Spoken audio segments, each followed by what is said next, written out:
Hello दोस्तों, आप सभी का हार्दिक स्वागत है आपके अपने इस यूट्यूब चैनल पे। दोस्तों आज हम बात करेंगे एक और वैकेंसी के बारे में, और ये जो वैकेंसी निकाली गई है वो गोवा से निकाली गई है। Office of the commissioner labour and employment ESI scheme, जिसके तहत ये वैकेंसी निकाली गई है। यहाँ पे एड्रेस भी दिया हुआ है, सर्म शक्ति भवन, second floor, Patto plaza, Panaji, जो गोवा के अंदर है।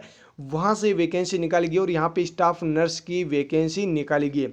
दोस्तों यहाँ पे अच्छी खासी आपको सैलरी भी मिलने वाली है 6th पे ग्रेड की। और एक चीज़ ये है कि यहाँ पे कॉन्ट्रैक्ट बेस नहीं है, ये परमानेंट वैकेंसी है, तो आप सभी इसके लिए आवेदन कर सकते हैं। यहाँ पर कहीं पर भी कॉन्ट्रैक्ट का नाम नहीं लिखा हुआ है, इसलिए जो वैकेंसी है वो परमानेंट ही है। यहाँ पे एग्जाम के थ्रू आपका सिलेक्शन होगा। ओके, तो चलिए जानते हैं इस वैकेंसी के बारे में कंप्लीट डिटेल। दोस्तों अगर आप हमारे चैनल पर पहली बार आए तो आप चैनल को सब्सक्राइब जरूर कर लेना और बेल आइकन बटन को भी दबा देना, ताकि आपको आने वाली हर एक लेटेस्ट अपडेट जल्दी से जल्दी मिलते रहे। और अपने दोस्तों को शेयर जरूर कर देना ताकि उन्हें भी इस वैकेंसी के बारे में पता चल सके। देखिए जो नोटिफिकेशन है वो 26/5/2021 को रिलीज हुआ है, और इसके लिए कब से आवेदन स्टार्ट हो चुके हैं, मतलब कब से आवेदन जो है वो स्टार्ट होंगे वो भी आपको बताया जाएगा, और लास्ट डेट क्या रहेगी वो भी आपको भी बताई जाएगी।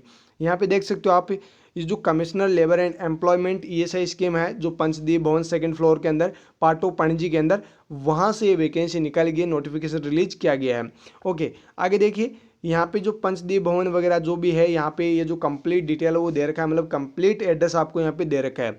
अब देखिए जो आपकी लास्ट डेट रहेगी इस फॉर्म को अप्लाई करने की, वो रहेगी 21/6/2021, यानी कि 21 जून 2021 तक आप इसके लिए आवेदन कर सकते हैं। Candidate shell download the application format from the department website, जो डिपार्टमेंट की वेबसाइट है उससे आप इसका एप्लीकेशन फॉर्मेट डाउनलोड कर सकते हैं। अदरवाइज अगर आपको नहीं मिलता है तो कोई बात नहीं, आप हमारे टेलीग्राम ग्रुप से इसका नोटिफिकेशन ले सकते हैं। टेलीग्राम है हमारा नर्सिंग चैलेंजर्स नेम से, तो आपको वहाँ पे ऐड होना पड़ेगा और वहाँ से आप इसका नोटिफिकेशन ले सकते हैं। ओके, चलिए जानते हैं कितनी क्या पोस्ट है, कितनी क्या सैलरी रहेगी। यहाँ पे देखिए पहली जो पोस्ट है वो है फार्मासिस्ट की। अगर आपके छोटे बड़े भाई बहन जिन्होंने कर रखा है इस प्रकार का कोर्स, तो आप उन्हें बता सकते हैं कि यहाँ पे वैकेंसी निकालेगी, यहाँ पे इतनी सैलरी आपको दी जाएगी, और ये क्वालिफिकेशन सामने लिखी हुई है। तो आप अपने छोटे बड़े भाई बहन को भी बता सकते हैं जिन्होंने इस प्रकार का कोई कोर्स वगैरह किया हो, तो उन्हें भी आप बता सकते हैं। हम बात करने वाले सिर्फ और सिर्फ स्टाफ नर्स की।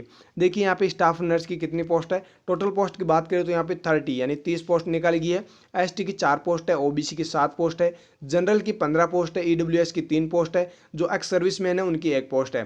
ऐसे करके टोटल यहाँ पे 30 पोस्ट निकाली गई है। ओके, सैलरी की बात करें तो मैंने आपको बता दिया कि 6th पे लेवल की आपको सैलरी मिलेगी, यानी कि 35,400 रुपये पर मंथ यहाँ पे सैलरी आपको दी जाएगी।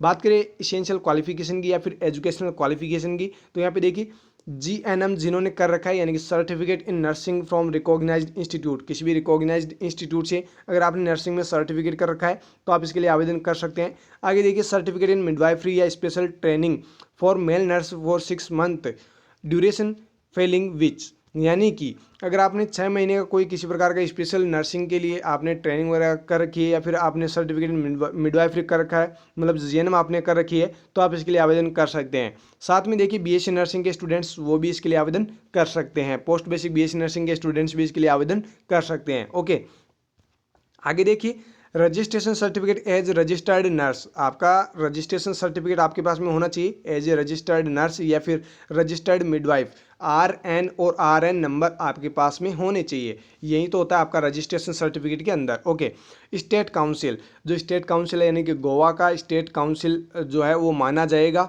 यहाँ पे ऑल इंडिया कैंडिडेट्स आवेदन नहीं कर सकते हैं।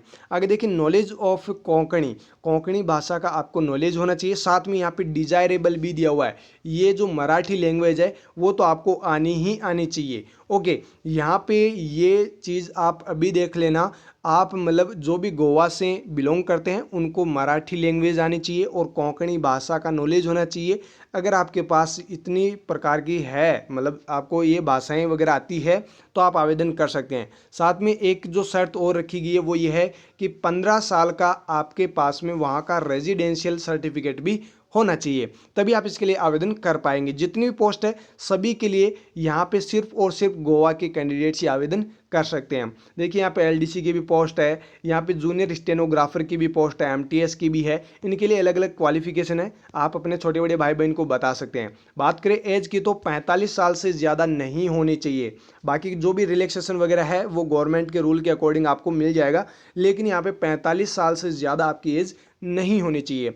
बात करें आगे यहाँ पे देखिए only for eligible candidate fulfil the criteria of recruitment rule and advertisement. यहाँ पे जो भी रिक्रूटमेंट के रूल एंड रेगुलेशंस है, जो टर्म एंड कंडीशंस है, अगर वो फुलफिल आप कर पा रहे हैं तो आप इसके लिए आवेदन कर सकते हैं। बात करें यहाँ पे सिलेक्शन कैसे होगा, तो सिलेक्शन होगा आपका रिटन एग्जामिनेशन के बाद, यानी आपका एग्जाम होगा, एग्जाम के अंदर आपको 100 मार्क्स का पेपर मिलेगा और जो आपका एग्जाम होगा वो सब्जेक्टिव एंड ऑब्जेक्टिव या फिर कंबाइंड या फिर बोथ, कंबाइंड ऑफ बोथ, आपको इस प्रकार के जो है पेपर्स आपको मिलेंगे, यानी सब्जेक्टिव भी हो सकता है और ऑब्जेक्टिव भी आपका एग्जाम हो सकता है। ये कंफर्म नहीं है यहाँ पे अभी कि आपका सिर्फ और सिर्फ एग्जाम ही लगेगा या फिर हो सकता है इंटरव्यू के बेस पे भी आपको ले लिया जाए। ओके, आगे देखिए यहाँ पे the details of syllabus and initiated will be advance through official website, यानी कि आपका अगर एग्जाम होगा तो यहाँ पे सिलेबस आपका अपलोड कर दिया जाएगा जो इसकी ऑफिशियल साइट है उसके ऊपर। ओके, यहाँ पे जो भी जूनियर स्टेनोग्राफर वगैरह है उनके स्किल टेस्ट वगैरह जो है वो कंडक्ट किए जाएंगे, स्किल टेस्ट हैं उनको लिया जाएगा। अगर कोई भी अगर मान लीजिए यहाँ पे मेरिट लिस्ट के अंदर नहीं आता है, यानी शॉर्ट लिस्ट के अंदर रिटन टेस्ट में जो सेलेक्ट नहीं होता है, तो उनको यहाँ पे किसी प्रकार की कोई मान्यता नहीं दी जाएगी, मतलब उनको वहाँ पे सिलेक्ट नहीं किया जाएगा, तो आपको स्किल टेस्ट के माध्यम से ही लिया जाएगा।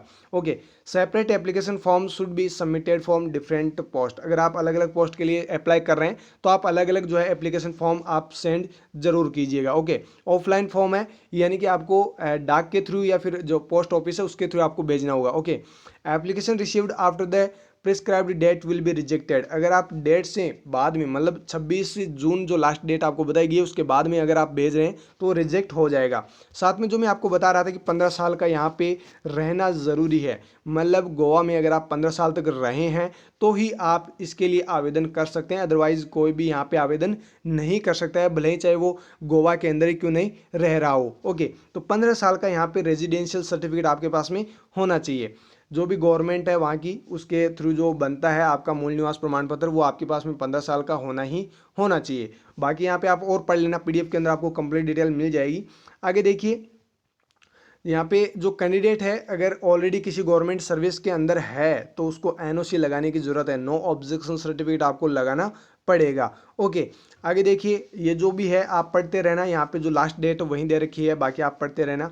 यहाँ पे देखिए एक चीज़ और है ये कि किसी प्रकार का आपको टीए और डीए नहीं मिलेगा जब आपका रिटन टेस्ट होगा या फिर आपका स्किल टेस्ट होगा और जो डॉक्यूमेंट्स आपके वेरिफिकेशन होंगे उस टाइम आपको किसी प्रकार का कोई टीए और डीए नहीं दिया जाएगा। जो भी जनरल गाइडलाइन वगैरह अगर होगी तो वो अपलोड कर दी जाएगी goa.government.in या फिर labor.goa.government.in के ऊपर, तो आप इन जो भी वेबसाइट आपको यहाँ पे बताई गई है इनको विजिट टाइम टू टाइम करते रहना। यहाँ पे एप्लीकेशन फॉर्मेट देख लीजिए, एप्लीकेशन फॉर्मेट को आपको क्या करना है, कंप्लीट फुलफिल करना है। यहाँ पे फोटो लगानी है, आप किस पोस्ट के लिए अप्लाई कर रहे हैं वो आपको लिखना है, कौन सी कैटेगरी से बिलोंग करते हैं, यहाँ पे अपना नाम, gender, marital status, father's name, ये सब कुछ आप भर लोगे, वैसे तो बताने की ज़रूरत नहीं है। बाकी आपको ये चीज़ ध्यान रखना, अगर आप फॉर्म भर लेते हैं उसके बाद आपको क्या करना है, ये जो एड्रेस दिया गया है इस आपको भेजना है। ओके, यहाँ पे जो एड्रेस दिया गया है, to the commissioner labour and employment ESI scheme, Panchdeep Bhavan, second floor, Patto plaza, Panaji, यहाँ पे आपको अपना एप्लीकेशन फॉर्म जो है वो सेंड करना है। चाहे आप डाक से भेज दीजिएगा, चाहे फिर आप और किसी भी अन्य मेथड से भेजना चाहते हैं वैसे भेज दीजिएगा, लेकिन आपको जो है फॉर्म यहाँ पे ऑफलाइन ही सबमिट करवाना पड़ेगा। ओके, आपके ऑनलाइन जो भी जो है आपके जो फॉर्म है वो आपके एप्लीकेशन फॉर्म वगैरह वो मान्य नहीं होंगे। ओके, बाकी आप यहाँ पे कंप्लीट जैसे आप इसको भर लेते हैं उसके बाद आपको डिक्लेरेशन करना होगा कि मेरे द्वारा दी गई सारी की सारी इन्फॉर्मेशन क्या है बिल्कुल सही है, अगर किसी प्रकार की कोई भी गलती पाई जाती है मेरे द्वारा तो आप मुझे रिजेक्ट कर सकते हैं, मेरा जो फॉर्म है और जो मेरा सिलेक्शन है वो आप कैंसिल कर सकते हैं। ओके, और आपको क्या करना है, यहाँ पे सिग्नेचर कर देने हैं। साथ में देखिए यहाँ पे strictly no certificate to be attached and closed, अगर आप सर्टिफिकेट क्लोज मतलब जो भी सर्टिफिकेट आपके डॉक्यूमेंट्स है अगर आप नहीं लगाते हैं तो आपका फॉर्म मान्य नहीं होगा। तो जो भी आपके डॉक्यूमेंट्स हैं उनकी फोटोकॉपीज आप निकलवा लीजिए और उनको सेल्फ अटेस्टेड करके इस फॉर्म के साथ आप सबमिट ज़रूर कर दीजिएगा।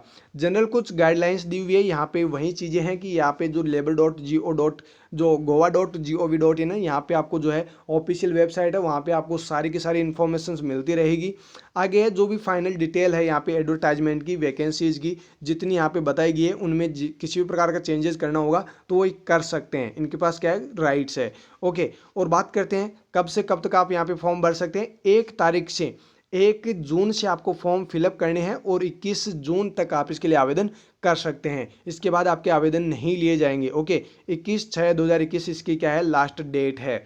आगे देखिए, जो भी एलिजिबल कैंडिडेट है, यानी कि ये जो रूल एंड रेगुलेशंस, जो भी टर्म एंड कंडीशंस यहाँ पे बताई गई है, उसके अकॉर्डिंग अगर आप एलिजिबल है, जैसे मैंने आपको बताया कि 15 साल का आपका रेजिडेंशियल वहाँ का सर्टिफिकेट होना चाहिए, जो स्टेट काउंसिल है उसका आरएन सर्टिफिकेट वहाँ का होना चाहिए, तभी आप यहाँ पे जो है आप इसका फॉर्म है वो भर पाएंगे। तो ये अगर आप क्वालिफाई अगर है, मतलब आपके पास ये सारे डॉक्यूमेंट्स है, तो आप इसके लिए एलिजिबल है, तो ही आप यहाँ पे फॉर्म भरें, अदरवाइज आपका फॉर्म है वो रिजेक्ट हो जाएगा। Okay, only application will be accepted with declaration from candidates starting date. जो डिक्लेरेशन अभी आपको बताया कि मेरे द्वारा जो भी इन्फॉर्मेशन दी गई है वो सारी की सारी क्या है, सही है। अगर किसी प्रकार की कोई गलती पाई जाती है तो उसकी जिम्मेदारी मेरी होगी। तो ये आपको डिक्लेरेशन भी करना होगा। अगर आप डिक्लेरेशन नहीं भेजते हैं तो आपका फॉर्म रिजेक्ट हो जाएगा। ओके, यहाँ पे जो साइट है वही चीज़ें वापस दी गई है, और जो रिटन एग्जाम होगा उसके अंदर 100 क्वेश्चंस आपको पूछे जाएंगे, और ड्यूरेशन रहेगा आपके पेपर का 2 घंटे का। अगर एग्जाम होगा तो आपका 2 घंटे का पेपर रहेगा, 100 क्वेश्चंस आपको पूछे जाएंगे। बाकी यहाँ पे साइट पे आपको जो है कंप्लीट और इन्फॉर्मेशन मिल जाएगी, तो आप विजिट इसको टाइम टू टाइम करते रहना। देखिए, यदि 2 या 2 से ज़्यादा कैंडिडेट इक्वल मार्क्स लाते हैं इस एग्ज़ाम के अंदर, तो उनको पहले प्रायोरिटी दी जाएगी जिनकी डेट ऑफ बर्थ पहले की होगी। मतलब जो ज़्यादा बड़ा होगा उसको फर्स्ट प्रायोरिटी दी जाएगी, क्योंकि उसकी जो एज है वो ज़्यादा हो चुकी है और वो किसी और अदर जो भी एग्ज़ाम्स होते हैं उनके अंदर अप्लाई नहीं कर सकता, तो उनको फर्स्ट प्रायोरिटी दी जाती है। ओके, आगे देखिए, यहाँ पे जो वही चीज़ है, मतलब आपको जो 15 साल का रेजिडेंशियल सर्टिफिकेट है वो आपको चाहिएगा ही चाहिएगा। अगर आपके पास नहीं है तो आप इसके लिए आवेदन नहीं कर सकते हैं। ओके, वही चीज़ें वापस से यहाँ पे दोहरा रखी है, तो यहाँ पे तो कोई ज़्यादा है नहीं। 21/6/2021 फिर से वहीं दोहरा दिया है। 15 साल का रेजिडेंशियल सर्टिफिकेट चाहिए, नो TADA, ये सब कुछ वही चीज़ें हैं। ओके, जो आपको बताना तो वो यही था कि ये जो एप्लीकेशन फॉर्म है आपको ऑफलाइन सेंड करना होगा। ओके, यहाँ पे एक चीज़ और आप लास्ट में देख लीजिए, यहाँ पे ये है कि government reserves the right to cancel the recruitment process at any time without any further notice and without assigning any reason thereof. यहाँ पे जो गवर्नमेंट है उसके पास वो रिजर्व्स, मतलब राइट्स होते हैं कि वो जो भी वैकेंसी निकाली गई है उसको वो कैंसिल कर सकती है, वो भी आपको बिना बताए, बिना किसी नोटिस के। ये इनके पास क्या होते हैं, राइट्स होते हैं। ओके, तो ये थी एक छोटी सी वैकेंसी की इन्फॉर्मेशन। जो भी गोवा से कैंडिडेट है और हमारे साथ जुड़े हुए हैं वो सभी ध्यान दें, आप यहाँ पे फॉर्म ज़रूर अप्लाई करें और आप अपनी तैयारी भी करें। आपको स्टडी भी करनी पड़ेगी क्योंकि यहाँ पे एग्ज़ाम होगा आपका। ओके, तो आपको तैयारी भी करनी है और आपको जो है फॉर्म भी सबमिट कर देना है। तो दोस्तों, ये थी छोटी सी इन्फॉर्मेशन। आप अपने फ्रेंड्स को ज़्यादा से ज़्यादा शेयर ज़रूर कर दीजिएगा ताकि उन्हें भी इस वैकेंसी के बारे में पता चल सके।